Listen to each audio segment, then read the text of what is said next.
Yeah, well, we're going to take the conversation further and also just look at, I suppose, the role and responsibility of civil rights and certainly civil society organizations in our country.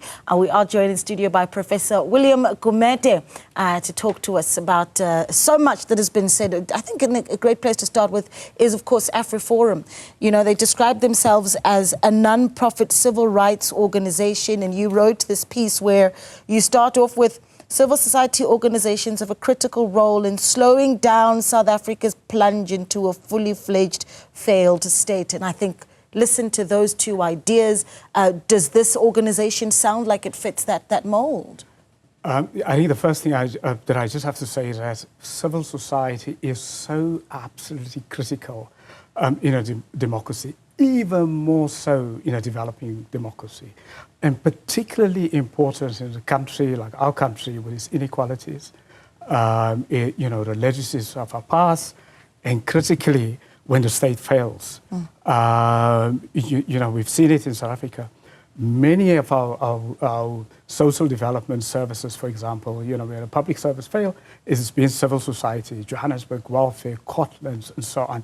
So in high state failure, civil society is very important. Now, the reason why South Africa is not a fully fledged failed state yet, and when other equivalent African countries have been failed state, is because of civil society. Two ways that civil society slows down and even often prevents failed states. The one is that civil society provides the services. I mean, in our country, civil society, I've just give you the figures. So civil society is quite big, so maybe I have to explain that. It is from your sort of political movements, on the one hand, fighting for democracy, freedom of expression, to the other hand, delivering services. In our country, we've got over 150,000 civil society organizations. That's a broad definition of it. From an economic point of view, it contributes 2.5% of our annual GDP. Now, to explain it somewhat, what does that mean in very, very simple terms? It means, if you unpack it, it employs just under 1.5 million people in South Africa, civil society. Let me repeat it, civil society employs over 1.5 million people. And it employs more than agriculture and construction. So again, that's quite a picture, yeah. And 80% of the civil society workforce, 80% is black. 80%, and they're mostly youth. So of all of the sectors, civil society contributes to the most to youth employment, black and mostly black youth. And the management of civil society, the senior management, almost 60% of management is African women, black African women. That is it. So it is very, very significant. So that's just the one, in creating employment, delivering public services, and then the other part of it, the democracy part of it, of strengthening our democracy. And again, if we did not have our sizable civil society, our democracy would have been in the pits now. We are already with a vulnerable democracy. It would have been worse. If you compare our country to other developing democracies that doesn't have our equivalent of a civil society, we would really, if we think about our unemployment now, of 33%, we would have been sitting now already at 45 or so unemployment. So our civil society has been soaking up in state failure, soaking up or softening state failure and slowing it down, and also defending democracy, preventing democracy from being totally broken. And that's why we bring in, and if you'll allow me just to go back to that issue around AfriForum, because that's a massive responsibility that you're talking about there, right? The role of civil society in holding government to account and speaking for the country in being able to create the opportunities to deliver the services, holding the state up. Of course, AfriForum continues to deny that the decision to sign an executive order that cuts aid to South Africa is as a result of some of their own actions. But what you say to an organization as big as AfriForum around, you know, what they say and how they mitigate the situation. You see in that package there by Juanita, you know, one analyst talking about how AfriForum's family of organizations in and of itself is 40 structures in there, some of them academic as well.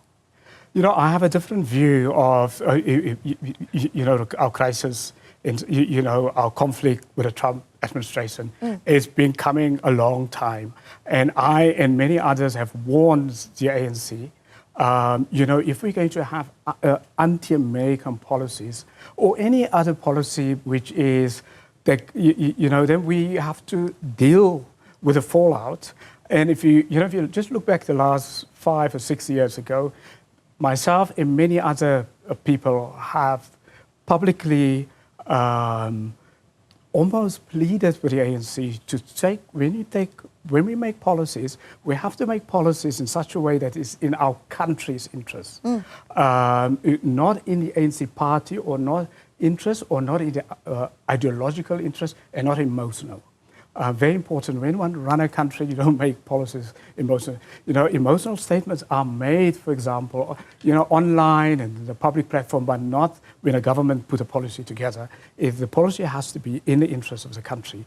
Now, think about it in terms of, I mean, our partnership with the US is absolutely critical, and because it's absolutely critical, our policy should have been at least neutral.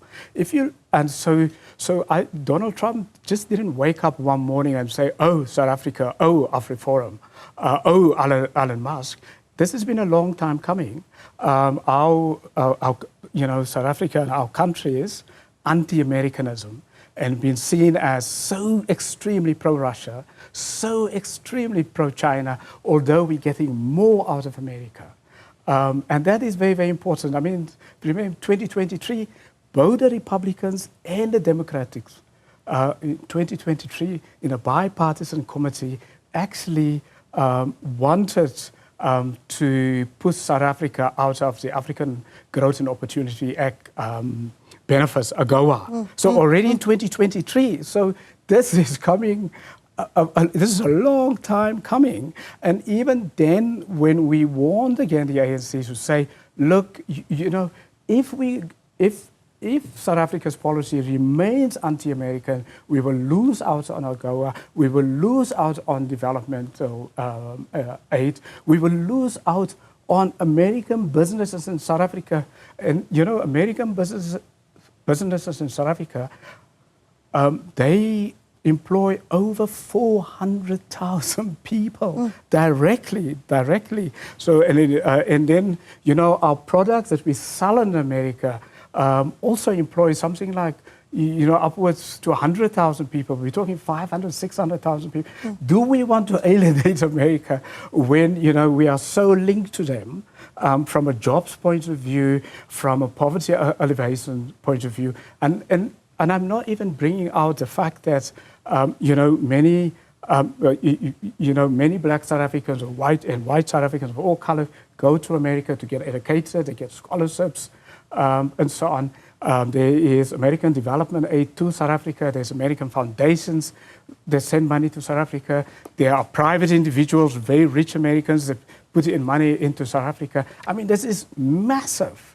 To try to alienate, you know, to endanger hundreds of thousands of jobs was totally irresponsible from our government. You know what's interesting about what you're saying, and here's where where it really stands out for me is that we're talking about, you say, 150,000 civil society organizations. For the past few weeks, we've been focusing on one, the AfriForum, and I've talked about how we certainly are a country that has a variety of opinions and options and how we you know, share our view on what can take the country forward. But you've raised this point in your piece where you say that the concern that you have is that there seems to be more and more of a belief that where these civil society organizations come from is mainly fed by external forces, and you'd say this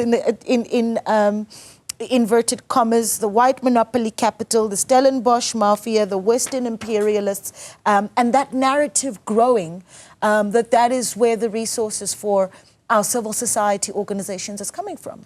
Yes, and I must say this article was written in 2023. So I've written it in 2023. It appeared in the Sunday Times. Now, I'm very, very concerned. As somebody who's been in civil society, who've set up many successful civil society organizations, there are people that many ordinary South Africans do not understand the importance of civil society in their own lives, even for the services that they get, for their own safety, and also for their own rights that they are struggling for. And that people lump civil society organizations with, so-called white monopoly capital, so-called, Western imperialists, and so on. I mean, that's obviously very lazy, because if it was not for civil society, we would have been in a much worse state. I mean, we're in a bad state. Our country's in a bad state, and we have to accept that because that's a fact. It's not make believe. This is with 33% unemployment. This is our crisis. Now, our problem obviously with civil society is that large part of our civil society are funded by foreign taxpayers, by taxpayers in other countries. So it is we must take responsibility. If we have black South Africans with money and they don't support our non-profits and civil society organizations, what kind of corporate citizens are we? If we have professionals that are white or black and they don't contribute to support civil society, what does it say about us? What does it say? And even corporates. I mean, I'm very critical of corporates, South African corporates, who are not contributing to civil society and so on. And I mean, do other countries' taxpayers actually are again subsidizing? They're subsidizing us. They're subsidizing poor South Africans. They're subsidizing black South Africans when the state fails. They're subsidizing when there's corruption and corruption collapse public services. Then foreign taxpayers in the Western countries are subsidizing us. So it is very important, firstly, before we blame anyone outside our country, we have to say, let's hold our government accountable to say, if you get taxpayers' money, provide services, be responsible, don't blame external forces. Yeah. Let me understand, Prof. Yeah. Because, is it that you are saying that the AfriForum example, on the other end of that line, is perhaps a civil society that could speak for a black South African that simply isn't supported? What I'm saying is civil society, from a financial point of view, are simply not supported by black South Africans financially, but they are supported by young black South Africans volunteering. In the workforce. In the workforce. The biggest, what's so exciting for me, because, in the 80s, I started in civil society in the 80s as a teenager volunteering. And I thought, that tradition of 1980s, 1970s of volunteering, for black South Africans, not just white South Africans, because now people think it's only white South Africans who volunteer. But black South Africans, I grew up in a tradition in the 1980s of volunteering. But what we see is, they're really beautiful and exciting. In our civil society, the majority of the volunteers are young black youth volunteering. And that's the exciting part of it. But what is missing there is those with the money, your black professionals and your black corporates, your so-called black economic empowerment tycoons and people like that, to contribute money to civil society, to build civil society. That's missing. Yeah, very interesting. I think just one last question, and that is, and I'm also looking for, I suppose, the optimism here, right? There's, for instance, the TAC example. Depending on how old you were in the early 2000s in South Africa, you would know just how loud of a voice they were. And so one example that you can think of where civil society has been at the center of real positive change that had a massive impact. I mean, you know, HIV/AIDS, for example. I mean, you know, everyone talks about HIV/AIDS. It's a treatment action campaign. If it wasn't for a treatment action campaign, we would not have had that. HIV/AIDS treatment would not have been available to many South Africans. So civil society is absolutely critical. Yeah. It's an interesting country we live in. That part you can't deny. So many different varying voices, all of them loud, and we certainly do appreciate your time as well. Professor, thank you so much for speaking to us. Professor William Gumede, he's a governance expert speaking to us here on Newsfeed PM, the late edition. We're going to take a short break. We are back with more news on the other side. Stay with us.